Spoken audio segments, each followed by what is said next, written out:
What's going on, guys? It's Nando doing that video thing one more time, and I wanted to do a final impressions, final review, final real world take on the Asus Rog Strix, the GL502, the VS. It's a mouthful, super long name, but basically this is one of those new Pascal laptops, the one with the full GTX 1060s, 1070s, and 1080s inside of it.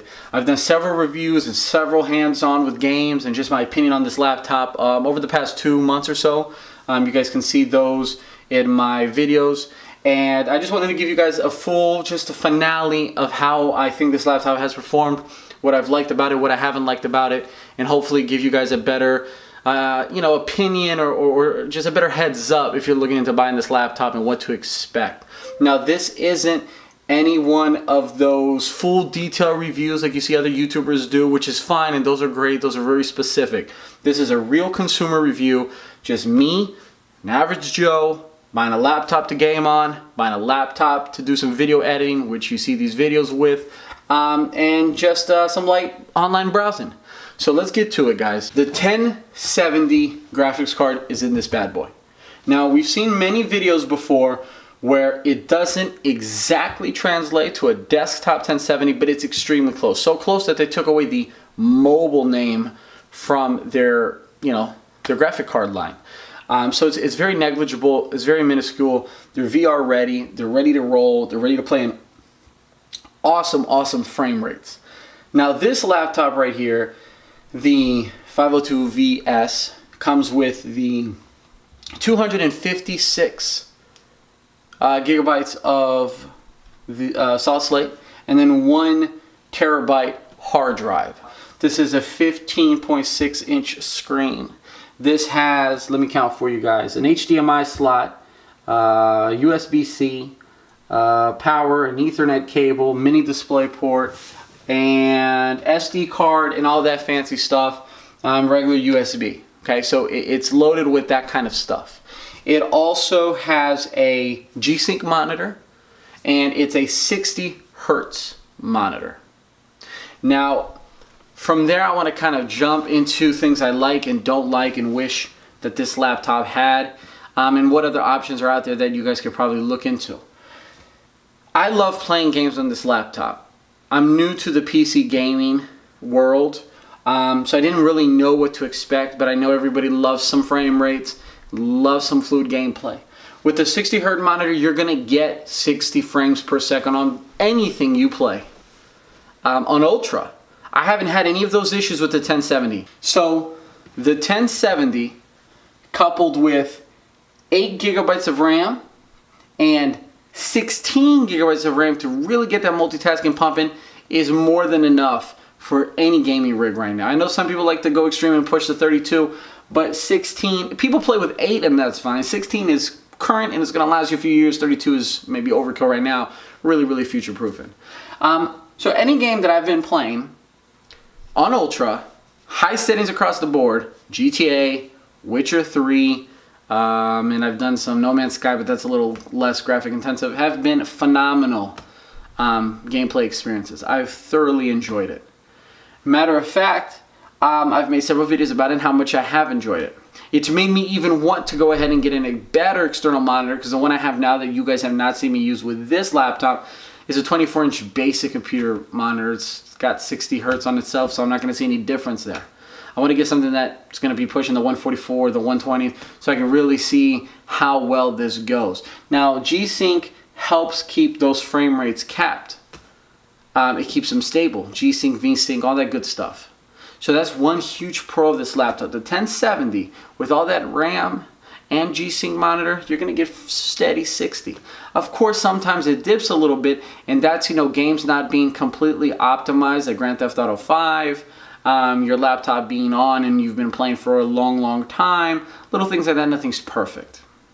Now, one thing that I do wish that this laptop had for $1,600, which is what this one costed, was a higher hertz monitor, high refresh rate. Would have been good. That would have been something that I think if Asus would do, would really push those people that are looking at the MSI or the Alienware or any of those other guys and jump over to this route. Because once you start seeing those that are above 60 hertz, you're starting to look at $300, $400 more, even for 1070s. Okay.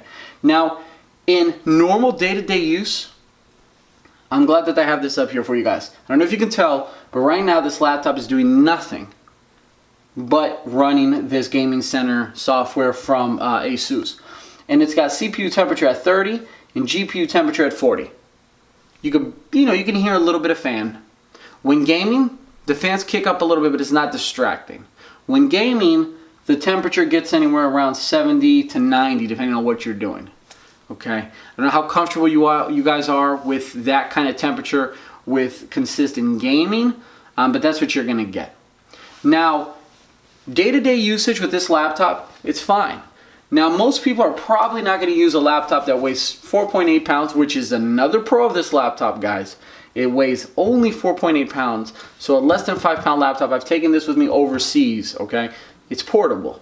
It's going to get annoying after a while, but it's doable, definitely doable. And I hate acting like 4.8 pounds is a lot, but of course, when you're carrying and you're traveling, you have other things with you. But nonetheless, for something less than 5 pounds, that type of temperature, that type of fan noise is definitely impressive.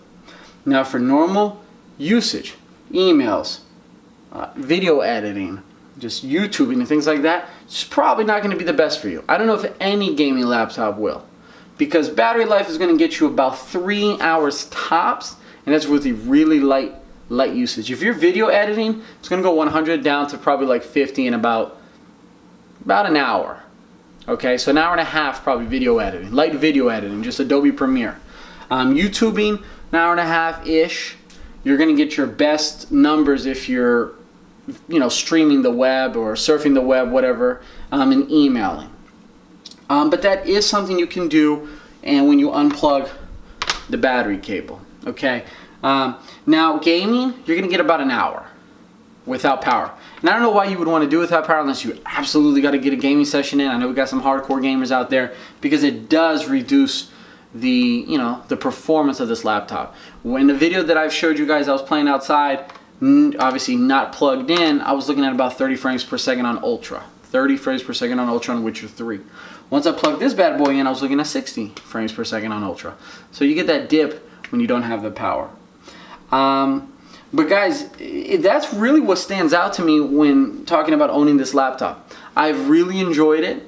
It's really been fun to use. It's light. 1070's in it. It's kind of future-proof with the 1070, with the 16 gigabyte of RAM, the 8 gigabytes for that 1070, that GDDR5, whatever you want to call that thing. But it is future-proof in that regard. It's going to last you probably another 3-4 years of ultra gaming. I don't see games really kicking it up another notch in the next handful of years. I don't. You don't see it with the Xbox One, and you don't see it with the PS4 or PS4 Ultra, whatever you want to call it. So if you're looking to get a gaming laptop, this is a solid choice for $1,600.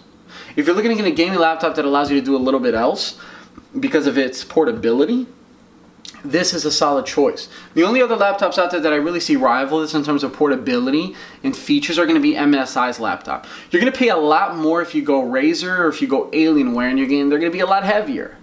So if you're getting for a desktop replacement laptop, one that's never going to move and is going to sit there unless you have to take it with you, then you're probably okay with something that heavy. If you're looking to take this thing with you to school, if you're looking to take this thing with you other places and then plug it in, this is perfect.